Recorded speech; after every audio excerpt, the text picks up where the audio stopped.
Beamy Ramon, just a regular guy in his early 30s, got a decent job in IT, a small house in the suburbs, and for a while, I thought I had a pretty good life. Married to Hannah for about 6 years. When we first met, she was amazing. Funny, smart, down to earth. We could talk for hours about anything and everything. We had the same sense of humor, liked the same dumb action movies, and just generally clicked. Felt like I had won the lottery. The first few years of marriage were exactly what I'd hoped for. A partnership. We were a team. If I had a rough day, she'd listen. If she was stressed, I'd take care of dinner and tell her to relax. It was easy. It was natural. Then, maybe a year or so ago, something started to change. It wasn't sudden. It was a slow burn. She started getting really deep into some online communities. Lots of articles, blogs, and forums. Her vocabulary started to change. Words I'd never heard her use before started popping up in everyday conversation. Words like emotional labor, microaggressions, and problematic. At first, I didn't think much of it. People get into new hobbies, new ways of thinking. Fine by me. But then it started being directed at me. I remember the first time it really felt weird. Came home from work. She was struggling to open a jar of pickles. I walked over, took it, and opened it for her in a second. Standard husband stuff. Instead of a thanks, I got a weird look. She told me that what I did was a form of benevolent sexism. Apparently, my action, while seemingly helpful, reinforced the stereotype that women are weaker and need a man's help. MFW. I just wanted her to have her pickles. I tried to laugh it off, but she was dead serious. That was the start. From then on, it was like walking through a minefield. Everything I did was suddenly a symptom of some deep-seated issue I never knew I had. One night, I was telling her about a problem I was having with a project at work. I was looking for advice, or at least just to vent. After a minute, she holds up her hand to stop me. She explains that she can't just listen to my problems without me acknowledging the emotional labor she's performing. She said that historically, women have been forced into the role of emotional caretaker for men, and she wasn't going to perpetuate that dynamic. I just stared at her. This was my wife. I wasn't asking a stranger on the street. I just wanted to talk to my partner. The conversation just died. I said okay, and we sat in silence. The worst part was the toxic masculinity thing. Everything I did that was even remotely traditionally masculine was now toxic. If I got a little frustrated trying to fix the leaky faucet, I wasn't just annoyed. I was unable to process my emotions in a healthy way due to patriarchal conditioning. If I said I was fine after a long day, I wasn't just being quiet. I was emotionally closed off and perpetuating a culture of male silence. My hobbies were scrutinized. Enjoying a steak was contributing to a culture of aggressive consumption. Watching an old action movie we both used to love was consuming problematic media with poor female representation. It was exhausting. I felt like I was being constantly graded by a professor I could never please. Her best friend was a huge influence in all of this. Whenever they talked, Hannah would come away with a whole new set of rules and grievances. I could hear them on the phone sometimes. Her friend would be telling her not to let me get away with things, that she needed to set firm boundaries and hold me accountable. Accountable for what? For being a normal guy? The intimacy, both emotional and physical, started to fade. It became conditional. If I had a good day where I didn't commit any microaggressions and successfully validated all her feelings, maybe I'd get a hug. If I said something problematic, I was met with a cold shoulder for the rest of the night. It felt less like a marriage and more like a performance review. I was constantly being told that our relationship wasn't a 50-50 partnership. She claimed she was doing all the invisible work, all the mental load of running the household. This was news to me. I cooked at least half the time, did all the yard work, handled all the finances and bills, fixed anything that broke, and did my own laundry. But because I didn't anticipate her needs or intuitively know when the dishwasher needed to be emptied, I was failing. My contributions were purely physical, while hers were deeply emotional and cognitive, and therefore more valuable.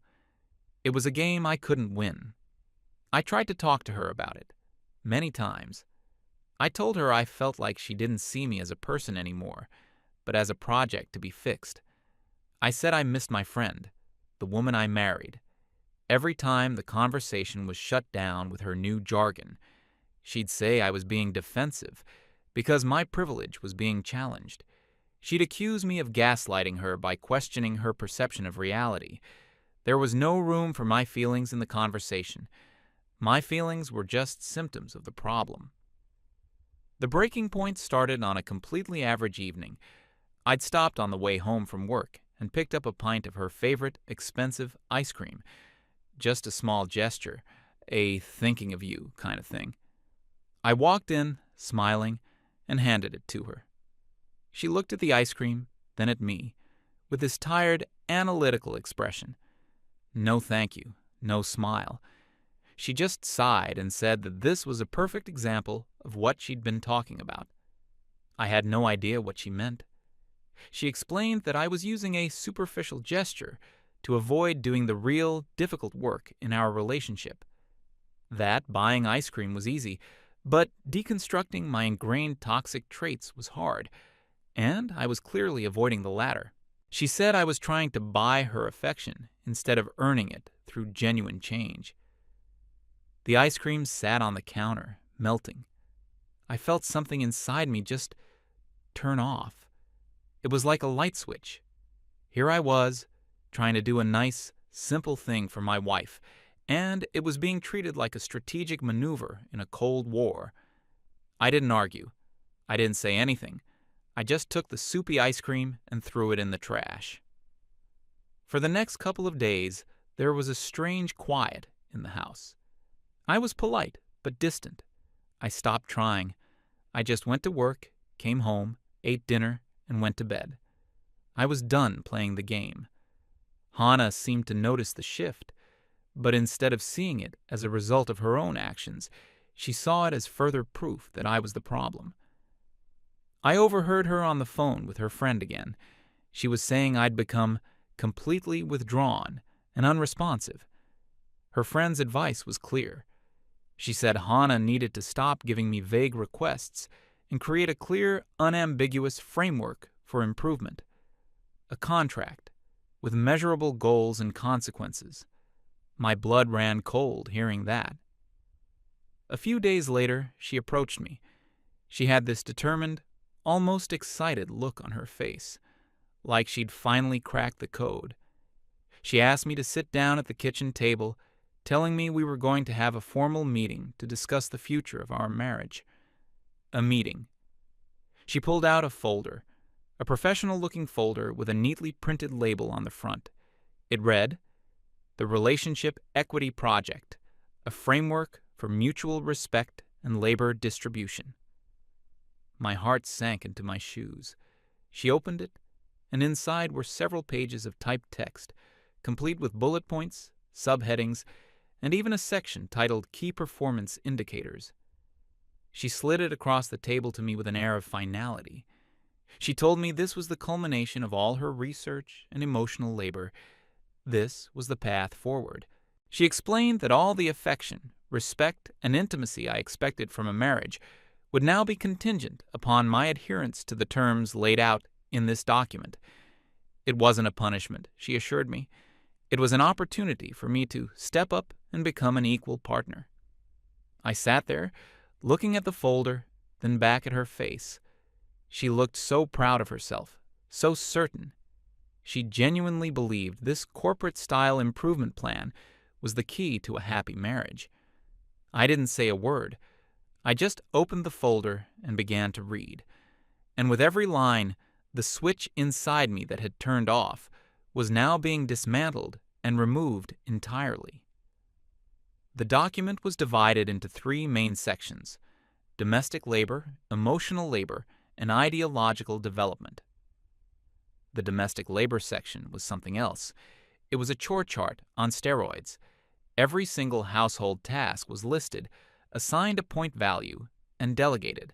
Things like loading the dishwasher and unloading the dishwasher were two separate tasks, each with their own time window for completion.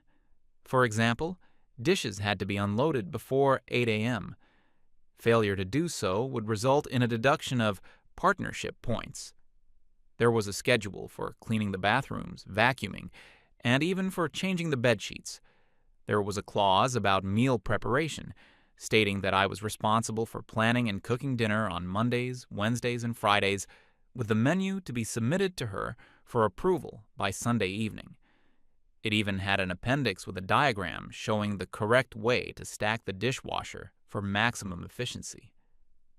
I felt like I was reading a training manual for a job I never applied for. Then I got to the emotional labor section. This was where it went from absurd to surreal. It mandated a daily emotional check-in session for a minimum of 30 minutes. During this time, my role was to actively listen to her feelings without offering solutions, a practice it called holding space. My phone was to be off, and I was expected to maintain eye contact and provide verbal affirmations like, "I hear you," and "that sounds really difficult." There was a list of prohibited phrases, which included things like "don't worry about it" and "it will be okay," as these were deemed dismissive of her lived experience. It also required me to provide a minimum of 2 unprompted non-physical compliments per day. These compliments were not to be about her appearance, but about her intellect, her ideas, or her contributions to the world. An example was provided. "I really admire the way you articulated your point about systemic injustice today." I couldn't believe what I was reading. It was a script for how to be a husband. The final section was ideological development. This part laid out a mandatory re-education program for me. It required me to read one book or a series of articles from a pre-approved list each month. The list was full of authors and thinkers she was always quoting. At the end of each month, I was to write a 1-page summary and reflection, focusing on how the material had challenged my perspective and revealed my own privilege. This paper was to be submitted to her for review. It also stipulated that if I was ever called out for a microaggression, I was not to argue or defend myself. The correct procedure was to listen, apologize for the impact of my actions regardless of my intent, and commit to doing better. The document ended with a section on consequences and incentives. It stated clearly that failure to meet the weekly partnership point quota would result in the suspension of marital privileges. These privileges included things like her cooking my favorite meals, watching movies of my choice, and all forms of physical intimacy. On the other hand, exceeding the quota would result in positive reinforcement, which was described in vague, non-committal terms. I finished reading and slowly closed the folder. My mind was strangely calm. There was no anger, no sadness, just a profound and final sense of clarity. This wasn't a cry for help. It wasn't a misguided attempt to communicate. This was a business proposal. She had unilaterally dissolved our marriage and was now offering me a position as a subordinate employee. My role was to perform a list of tasks, and in return, I would be compensated with the basic affection and respect that was supposed to be the very foundation of our relationship. She was watching me, her expression a mix of nervousness and righteous conviction. She was waiting for me to argue, to get angry, to start negotiating terms. I think that's what she wanted. She wanted a fight, so she could deploy all her new arguments and prove how right she was. I didn't give her the satisfaction. I just looked at her, then at the folder. I said, "I need some time to process this. It's a very thorough document." My calmness seemed to unnerve her. It wasn't the reaction she was prepared for. She nodded slowly, telling me to take all the time I needed, but that the new framework would officially go into effect on Monday morning. That gave me the weekend. I went into my home office and closed the door. I didn't rage. I didn't punch a wall.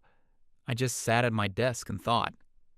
I thought about the man I was 5 years ago, so happy and full of hope on my wedding day. I thought about the woman she used to be, the one who would have laughed hysterically at a document like this. That woman was gone, and in her place was a manager, an ideologue, a warden. My friend, the one I had married, had been replaced by a stranger. I knew I couldn't live like this. I couldn't perform for affection. I couldn't contort myself into the shape of this politically correct ideal she had in her head. It would kill my soul. Living in a house where love was a transaction was a far lonelier prospect than living alone. I called my one friend from work, the one I trusted. I didn't even have to explain the whole thing. I just read him a few bullet points from the contract. First, he was silent. Then he let out a low whistle. He told me what I already knew, but needed to hear from someone else. He said this wasn't a relationship anymore. It was a hostage situation, where the only hostage was my dignity. He didn't tell me what to do. He just said, "Whatever you decide, man, I've got your back, and a spare couch if you need it." That was all I needed. The decision was made. I spent the rest of that evening and the next day acting completely normal, or what passed for normal in our house now.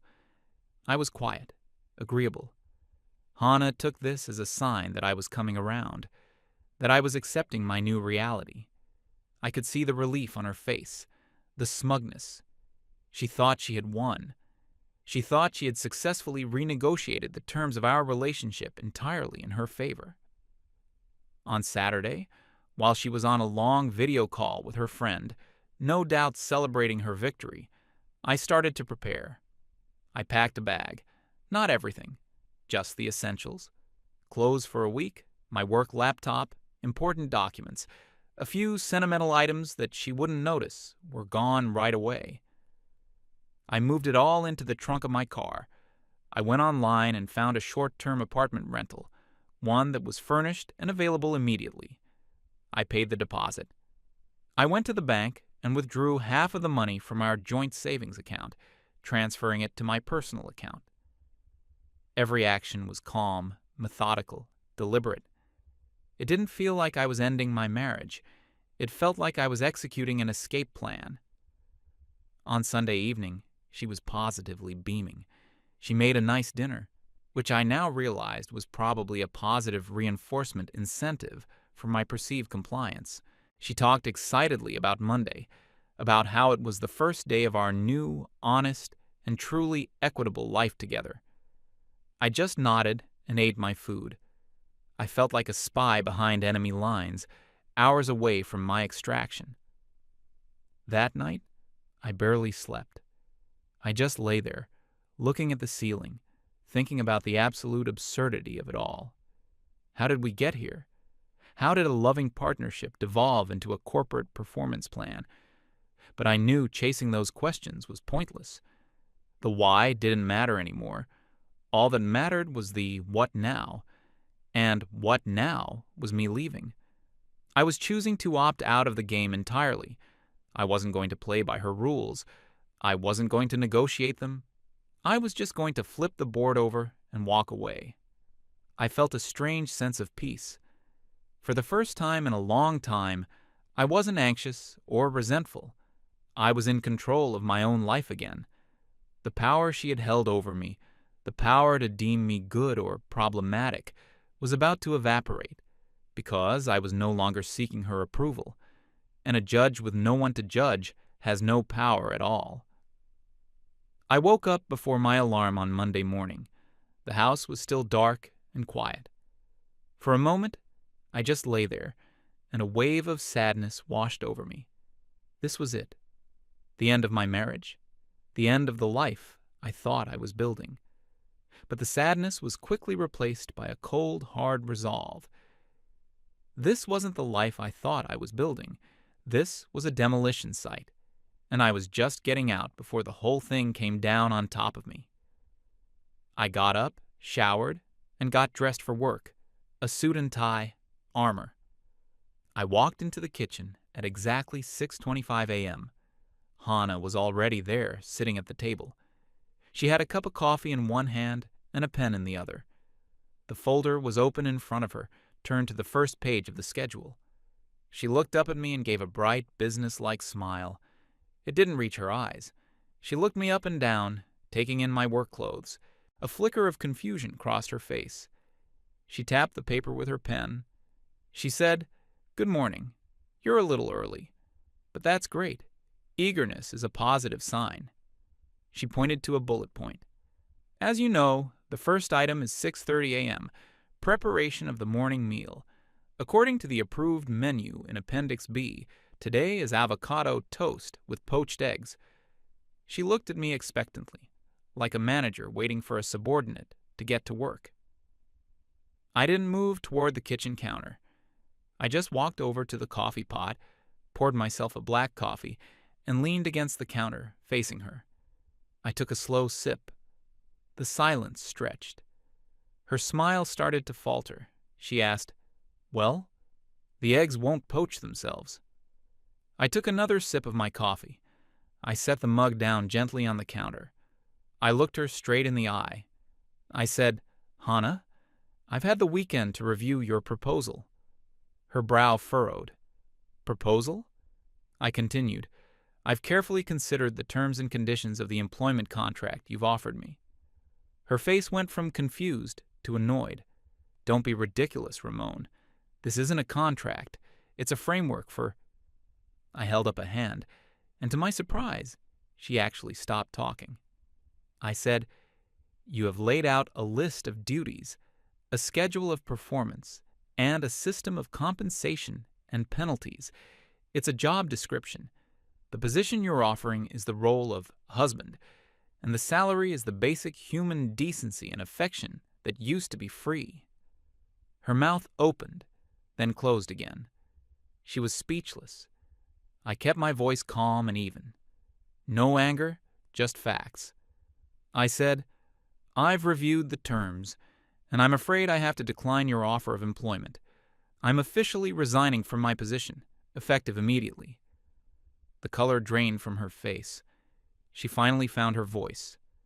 "What are you talking about? Resigning? You can't resign from a marriage." I said, "You're the one who turned it into a job. I'm just following the appropriate business protocol. You see, I was looking for a partner, a teammate. I wasn't looking for a supervisor or a project manager or an ideological coach." I picked up my coffee mug again. I said, "You've spent the last year trying to fix me, to re-educate me, to mold me into your perfect politically correct man. You've analyzed my every word and action for flaws. You've graded my very existence. And you know what? I'm done. I will not be graded anymore." She stood up, her eyes flashing with anger. Here it comes, I thought. She started, "This is unbelievable. This is classic male fragility. The second you're asked to do the bare minimum, the second your privilege is challenged, you run away. You can't handle a strong, empowered woman who asks for what she deserves." I didn't let the words land. They couldn't touch me anymore. I just shook my head slowly. I said, "You've got it all wrong, Hannah.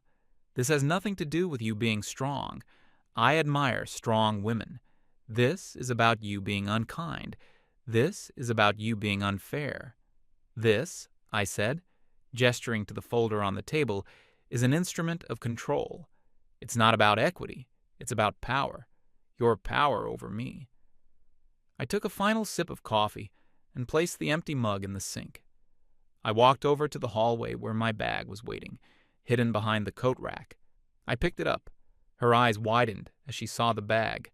True, genuine shock. For all her analysis of me, she had never once predicted this. She had been so certain of her power, so sure of my compliance. She stammered, "Where are you going?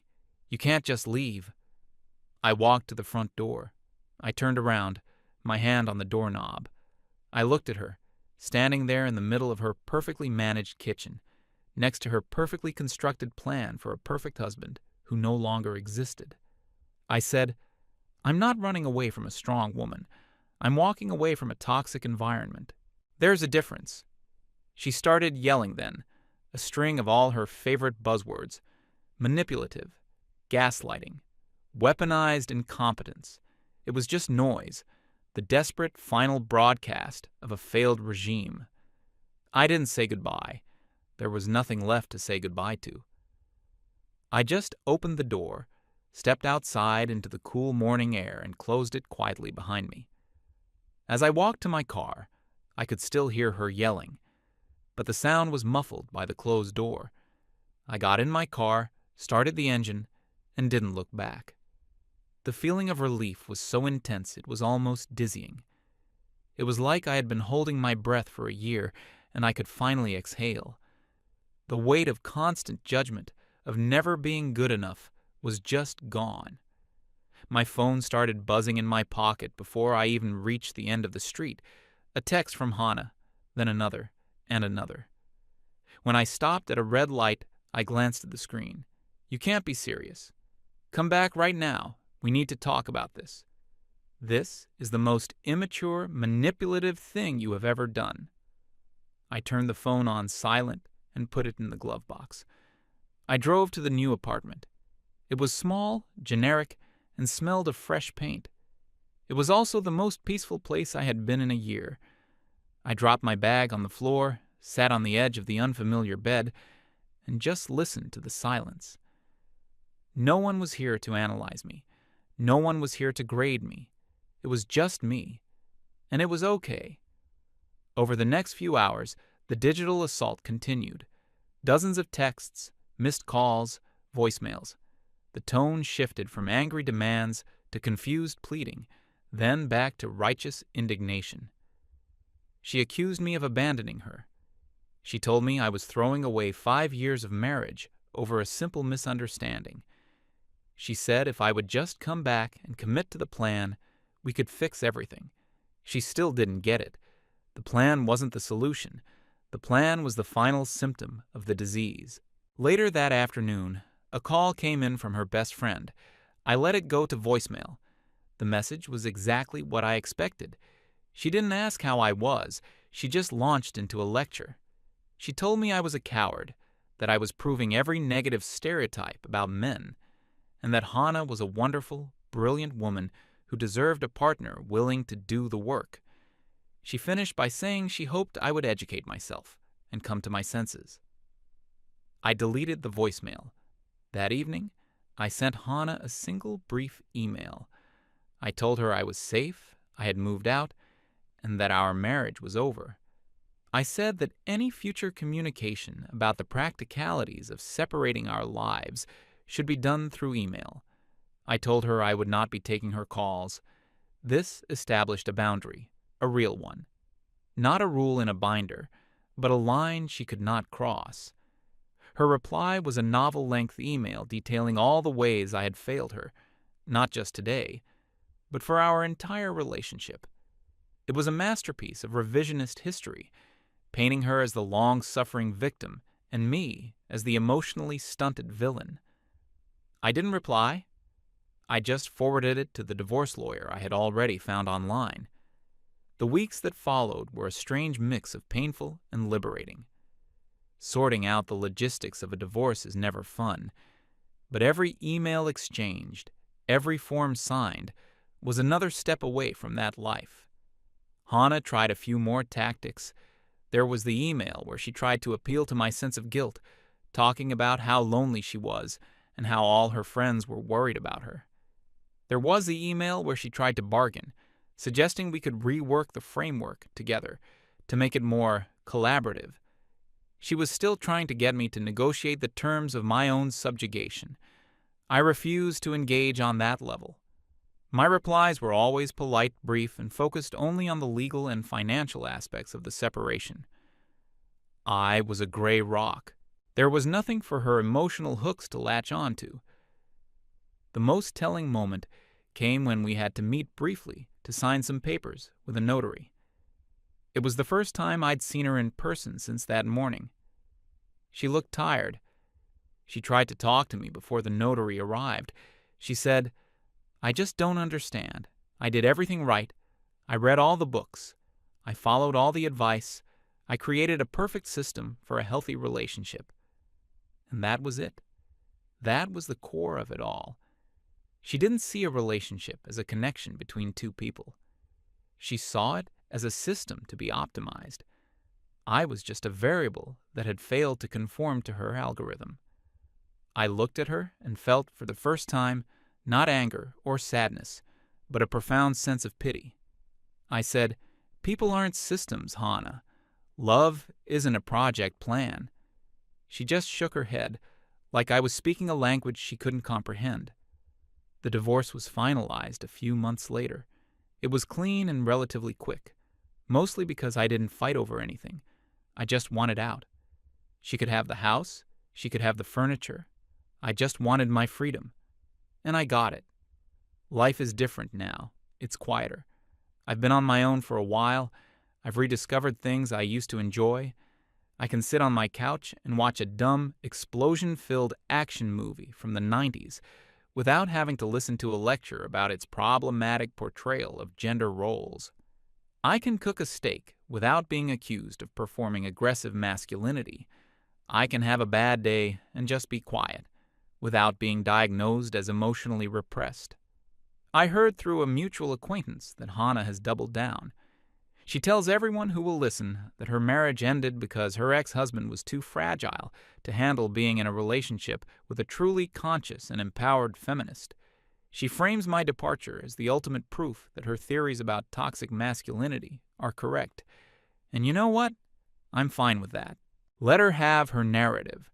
Let her be the hero of her own story. Because I know the truth. I didn't fail her test.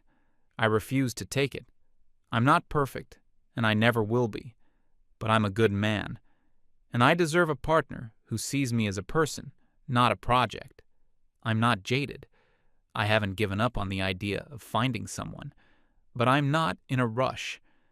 I've learned that being alone is infinitely better than being in a relationship that makes you feel lonely. I've learned that my peace is worth more than anything. She wanted me to complete a huge to-do list to earn her affection. Instead, I opted out entirely. And it was the best decision I ever made.